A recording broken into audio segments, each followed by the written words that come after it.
be taken seriously It's an insane thought. on a spot. It is. I mean, I'm just looking at the Eastern Conference standings, which the Islanders are involved in this.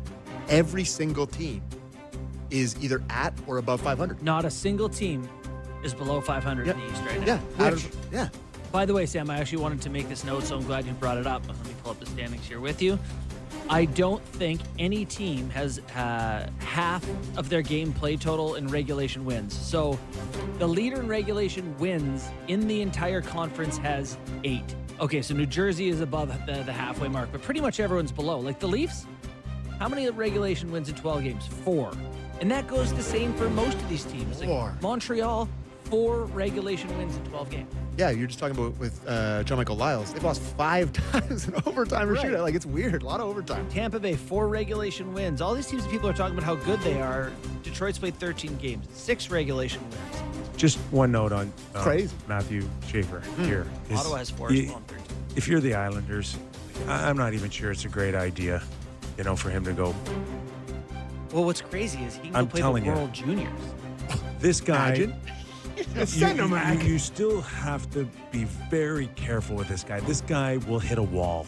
And for some, you go like, oh, yeah, he's hit a wall. For some, it might not be as noticeable. He may be so good that when he does hit a wall or when he has that point in the season where it's not going well, he may be able to hide it a little bit more. But they all hit a certain point. It won't be this rosy for him either on or off the ice over the whole season. You gotta still want to protect this guy. What a bounce on that. Yeah, goal. that one was lucky. The other Right? one ripped. And I mean, speaking of sports gods, he's getting some bounces and it's going well for him. Can I ask, do you think that there would be any value in being like a taxi squad guy for the Olympics? Like just going and being around those guys? I do believe that they It's clearly do a big part of the consider that. program Yeah, they going do forward. consider that, and the maturity that he's shown certainly would lend itself to that.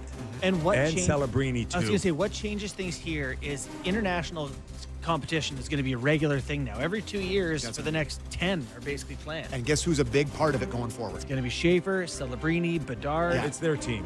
It's You their need it. team. So In a few should you years, it'll be start their team. getting their feet wet, or do you focus on just win this one and worry about the next one when the time comes?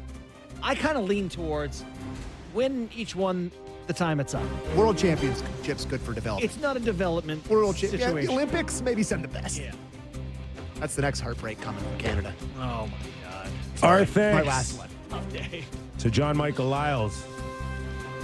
Gave us a pretty good read into a very strong hockey club in Colorado. Sammy, Yep. still got an hour to go, buddy. I'm and good. it's on your Toronto Maple Leafs. The Leaf Hour edition of our program is up next as the Toronto Maple Leafs and the Pittsburgh Penguins get set to battle tonight. Don't go away. There's a game day, and it ain't on the diamond. It's the Leaf Hour edition of the Real Kipper and Bourne Show. Yes, we will talk hockey. We promise. We are live on Sportsnet 360, Sportsnet 590 The Fan in Toronto, and streaming always on Sportsnet Plus. And if you miss our show, you can always catch us on Spotify, Apple Podcast, and YouTube. This hour of Real Kipper and Bourne brought to you by Bet365. Nick Kypreos, Justin Bourne, Sammy McKee, Toronto Maple Leafs, coming off a convincing win. Yeah, let's that just you say, guys tell me let's because just tell everyone, if you want to hear our Jay's thoughts, it's in the first hour. Like a full half hour. Yeah. Right? Yeah, it was 25 minutes of us. Okay. So that's... But we may draw a few comparables between now and April. Oh, I think that'll come up. I'm already every time someone does it as well, I'm like, Why can't they they gave be like Roberts, the Leafs? they gave Robertson a chance, and he's doing well in the top line. I'm like, this is their Addison Barger. This is Ernie Clement. This is Nathan Lucas. They found someone. They just needed an opportunity. My question There you is, go. So we're not done. My question is, do you think that the Jays shop will discount the World Series jerseys now? That they didn't win. No? People are still proud to have those. Yeah. I know that might sound like loser I talk. It's still. I still would like to get a World Series jersey, with the little patch on there. I still would like to get it. You know, my next door neighbor gave his young daughter his cap from the '93 one or Sick. whatever, and I was like, I would love to have a piece of that. So Yeah. yeah, I can see why it's still. Yeah. Where do you guys want to start? I think we've been kind of looking for a convincing win for 60 minutes in regulation. This clearly was it Saturday night. Yeah. So I wrote an article on sportsnet.ca. It's for everyone who's been paying attention to the Jays and wants to check in on the Leafs and get caught up. You want to be a Leafs fan again? Send me that link. Yeah, I'll send it to you. Thanks, bro. All the things that are going on. I think start with the big headline. Austin Matthews looked good. Skating downhill, 5-on-5, shot a puck past a goalie. That was really encouraging. And then on the other side of the coin, Chris Tanev took another significant hit to the head, stretchered off, and they'll lose him.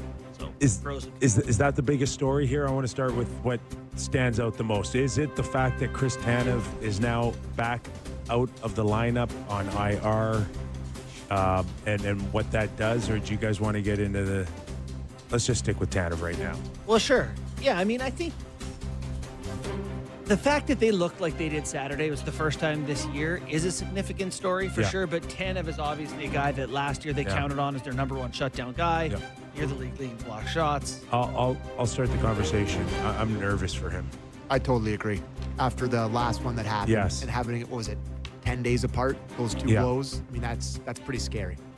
So, I did watch it multiple times.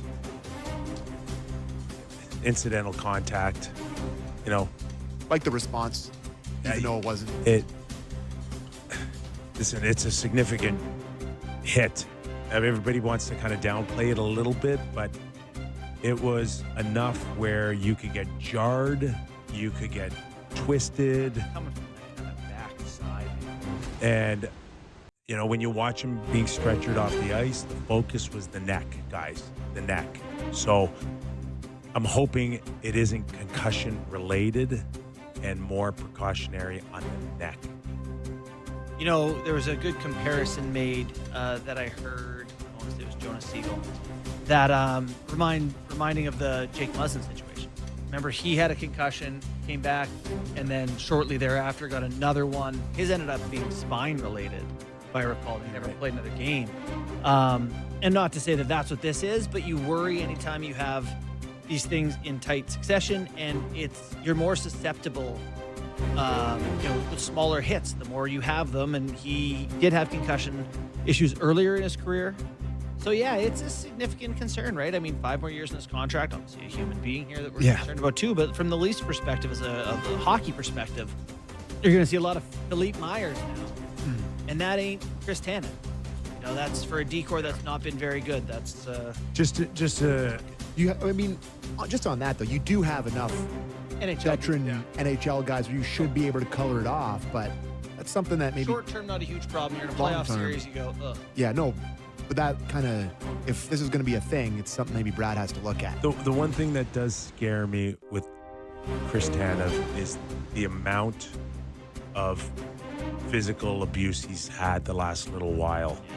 And I said it before this injury that